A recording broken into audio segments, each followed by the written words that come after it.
धन का वास्तविक आनंद तभी संभव है जब उसे बांटा जाए। उपनिषदों में कहा गया है कि त्याग ही भोग का रहस्य है। जो व्यक्ति केवल संजोने में लगा रहता है, वो स्वयं भी उसी की तरह जड़ हो जाता है। धन या पद की अत्यधिक आकांक्षा व्यक्ति के अहंकार को बढ़ाती है और उसे अपनी ही सीमाओं में बांध लेती है। ओशो इस प्रवचन में एक गहरी मनोवैज्ञानिक सच्चाई को उजागर करते हैं। जिस ओर व्यक्ति आकर्षित होता है, वो धीरे धीरे वैसा ही बन जाता है। ये सिद्धांत प्रेम और घृणा दोनों पर लागू होता है। उदाहरण के रूप में उगसेन नगर के एक धनी व्यक्ति के पुत्र की कथा दी गई है। वो राजगृह जैसे समृद्ध नगर में पला बढ़ा, लेकिन एक नट कन्या के प्रेम में पड़कर मदारी बन गया। ये घटना दर्शाती है कि प्रेम न केवल गिरा सकता है, बल्कि ऊपर भी उठा सकता है। यदि व्यक्ति बुद्ध जैसे किसी महापुरुष से प्रेम करे, तो उसकी चेतना ऊंचाई पर पहुंच सकती है। मंसूर का उदाहरण देते हुए ओशो बताते हैं कि जब उसे फांसी दी जा रही थी, तब भी वो मुस्कुरा रहा था, क्योंकि उसे ये खुशी थी कि हजारों लोगों की आंखें पहली बार ऊंचाइयों की ओर उठ रही थी। इसी प्रकार अगर व्यक्ति श्रेष्ठजनों की संगति में रहेगा, तो उनका प्रभाव उसे ऊपर उठाएगा।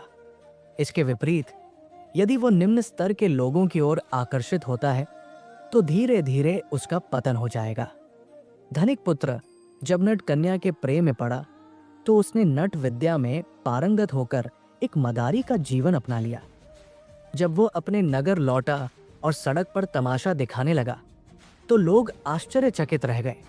जिस व्यक्ति के पास इतनी संपत्ति, संस्कृति और प्रतिष्ठा थी, वो इतना नीचे कैसे गिर गया? धीरे धीरे बेशर्मी भी स्वभाव का हिस्सा बन जाती है और व्यक्ति अपने पतन को महसूस तक नहीं कर पाता। भगवान बुद्ध जब भिक्षा मांगने निकले, तो उन्होंने उगसेन को 2 इमारतों के बीच रस्सी पर चलते हुए तमाशा करते देखा। बुद्ध के वहां पहुंचने से पूरा माहौल बदल गया। लोग उनका आगमन देखकर मदारी के खेल को भूल गए। उगसेन ये देखकर दुखी हो गया कि उसका तमाशा गौण हो गया है। बुद्ध ने उसकी उदासी देखकर अपने शिष्य महामौद गल्यायन से कहा, अपना खेल दिखाओ, मैं भी देखूंगा। ये साधारण वाक्य प्रतीत होता है, लेकिन इसमें गहरी आध्यात्मिक रणनीति छिपी थी। सच्चे गुरु अपने शिष्य को ऊपर उठाने के लिए विभिन्न उपाय करते हैं। वे उसी स्तर तक उतरकर शिष्य को अपने साथ ऊपर ले जाते हैं। उगसेन का पिता बुद्ध के शिष्यों में से एक था और संभवतः उसने अपने पुत्र के पतन को लेकर बुद्ध से प्रार्थना की थी। ये वही व्यक्ति था जिसने बुद्ध के लिए एक महंगा बगीचा खरीदा था, जिसमें पूरे क्षेत्र में सिक्के बिछाने पड़े थे। वो न केवल बाहरी रूप से धनवान था, बल्कि आंतरिक रूप से भी समृद्ध आत्मा थी। बुद्ध ने उगसेन का तमाशा देखा ताकि उसमें उनके प्रति आकर्षण जाग सके। ये किसी को ऊपर उठाने की रणनीति थी। जब मछली पकड़ने के लिए कांटे में चारा लगाया जाता है, तो मछली उसे निगल कर फंस जाती है। इसी तरह बुद्ध ने उगसेन को अपनी ओर खींचने का प्रयास किया। जब उगसेन ने अपना प्रदर्शन समाप्त किया, तो बुद्ध ने कहा, उगसेन, ये खेल मनोरंजन के लिए अच्छा है, लेकिन तमाशा अंततः तमाशा ही रहता है। जीवन को केवल मनोरंजन में व्यर्थ करना उचित नहीं। असली सार तब आता है जब मनोभंजन होता है। बुद्ध ने उसे ये भी समझाया कि जीवन में संतुलन सबसे महत्वपूर्ण है। यदि तुझे रस्सी पर चलना ही सीखना है, तो आ, मैं तुझे शिखरों पर चलना सिखाऊं। मैं तुझे ध्यान में संतुलन बनाए रखना सिखाऊं, जो किसी भी रस्सी से ऊंचा है। ध्यान में संतुलन साधना बिल्कुल रस्सी पर संतुलन बनाए रखने जैसा है। यदि व्यक्ति गिर गया, तो जीवन भर गिरता रहेगा, लेकिन यदि वो संभल गया, तो समाधि प्राप्त कर सकता है। जो ऊर्जा व्यक्ति तमाशे में लगाता है, वही ऊर्जा परमात्मा को प्राप्त करने में भी लगाई जा सकती है। बुद्ध की अंतिम शिक्षा समय से मुक्त होना ही मुक्ति है। बुद्ध ने उगसेन को बताया कि मन से मुक्त होने के लिए समय से मुक्त होना आवश्यक है। भूत की स्मृतियां, भविष्य की आकांक्षाएं और वर्तमान की चिंता ही मन का जाल है। जब ये जाल टूटता है, तभी सच्ची मुक्ति प्राप्त होती है। ध्यान का रहस्य यही है जो इसे गहराई से समझ लेता है वो जानता है कि ध्यान कालातीत है।